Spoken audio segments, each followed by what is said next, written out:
Hi, one of the reasons that I post these videos is to provide employers and employees in small to medium-sized organisations that don't have access to a human resource advisor so that they can have information and assistance in coping, in particular at the moment, with the COVID-19 crisis. As we move towards the new year, we'll be shifting more towards the issues of Brexit and how that's going to impact on the employment situation and cultures within the British economy. Now, another reason that I produce these videos is to promote my book. This book, Human Resource Management Made Easy. Now, this is a book that's dedicated to small to medium-sized businesses and organisations, charities that don't have that access to a human resource professional. The book takes the reader through all sorts of exercises in the areas of human resource management. It's about ethical management, it's about more sophisticated management, and it, I hope, would be very useful to many smaller organisations. Now, at the moment, I'm writing a follow-on book to that, which is about employee relations, a much more specific area of human resource management, more bread and butter, if you like, and it covers all sorts of areas like discipline, grievance, attendance management, capability, competence, and that kind of thing, the things that happen on a day-to-day basis. And I hope that that will be a practical guide and of great use to smaller organisations and employers. Please let me know if you would be interested in such a book, and I am in discussions with my publisher at the moment with the intention of potentially releasing each of those segments separately or combinations of. So, for example, the possibility of discipline and grievance being issued as one mini book, a couple of 100 pages for each of these kinds of books. So let me know if you're interested. Cheers. Bye-bye.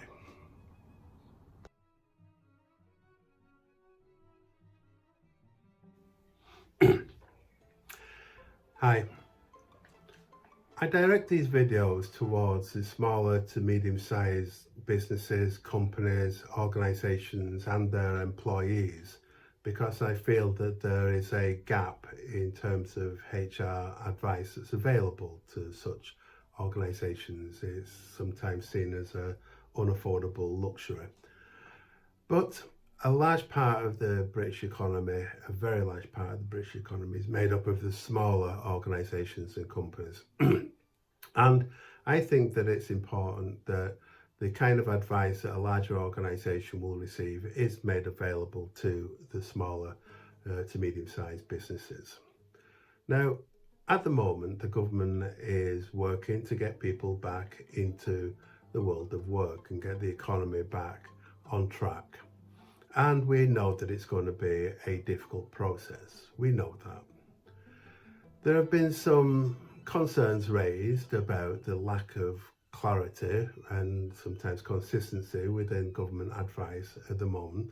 And I'm not saying that I disagree with that critique. In fact, I'm a little concerned about that lack of clarity that is emerging within government advice. And for example, the Director General of the British Chamber of Commerce has said that companies, in discussion with their employees, will decide how and when to return to offices safely. Offices being his chosen word, that was a direct quote. My chosen word would be the world of work, getting people back into work, because we don't all work in offices. For those that do work in offices, we've been able to be a little more flexible about the way that we work, and I will come back to that a little later in this video. At the moment, what I'm concerned with are health and safety issues in the returning to work. And it's been said by some organisations and people that they feel that a certain book has been passed to their employer on this issue in terms of returning to work in the midst of the COVID-19 pandemic. Can we make it safe?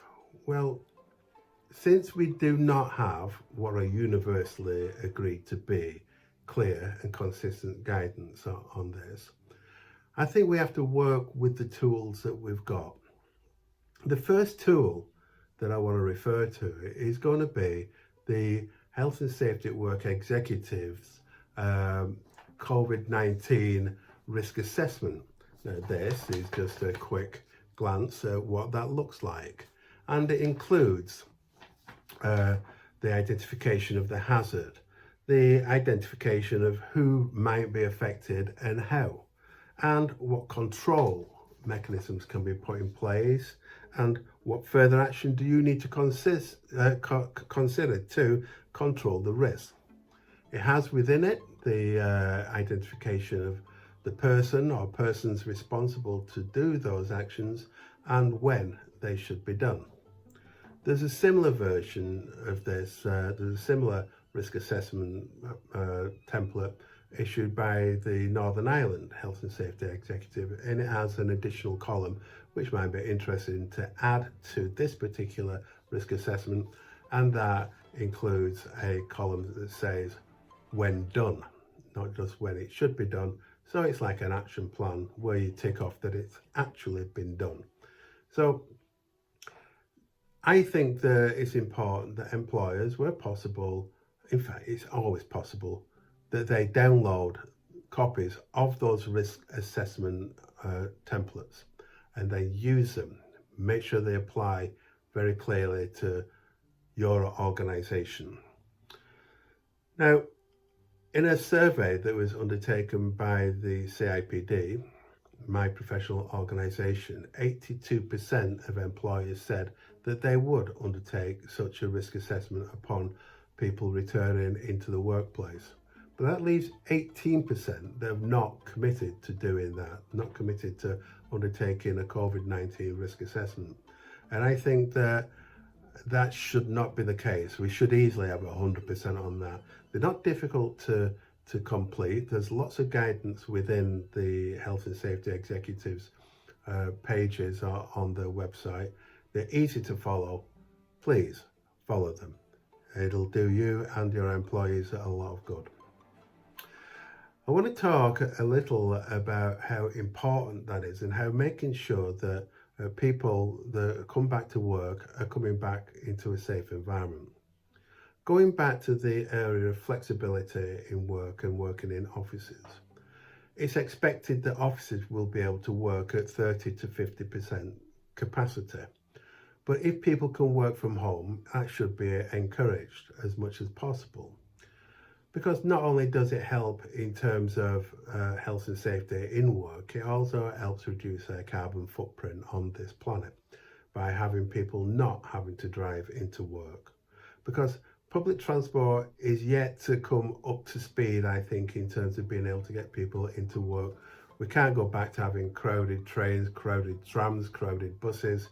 We have to be as safe as we possibly can be.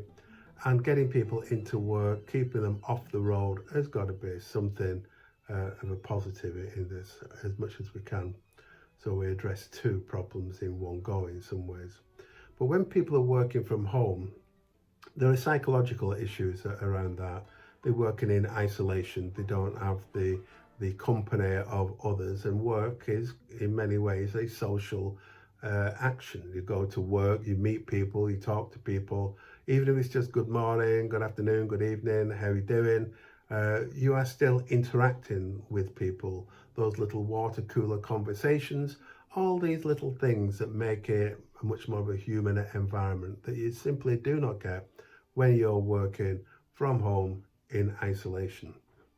So looking at how we can combine these two things, a 30 to 50% capacity workplace with working from home, so that we're building some kinds of rotas to make sure that some people are able to work from a workplace, others are able to work from home, and they're all able to do both at some points during the week.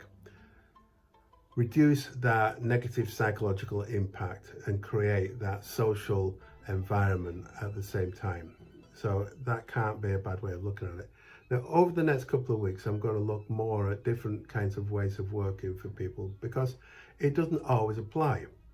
A carpenter, a bricklayer, a lorry driver, a delivery driver, they can't work from home. It's an obvious thing. So many people can't work from home. And it's been shown quite recently, again, in a survey done by the CIPD, that something like within the bottom stratas of employment in terms of payment and so on, that something like only 1 in 10 have been able to work from home. Whereas people that are in higher levels of jobs, it's almost a complete reversal of that. A chief executive, a director, a manager, quite often they can work from home for at least a substantial part of the week.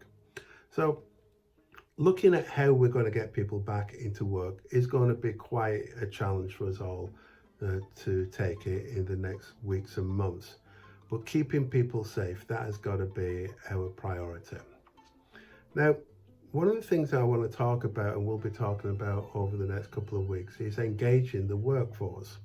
Because when we look at the lack of consistency that we're experiencing in terms of governmental advice, how do we make it that there is a consistency for people coming back into work? Now, if we are setting the rules and we're setting the examples and we're looking at how we can work together differently, then the engagement and the involvement of the workforce will go a long way to making sure that that happens.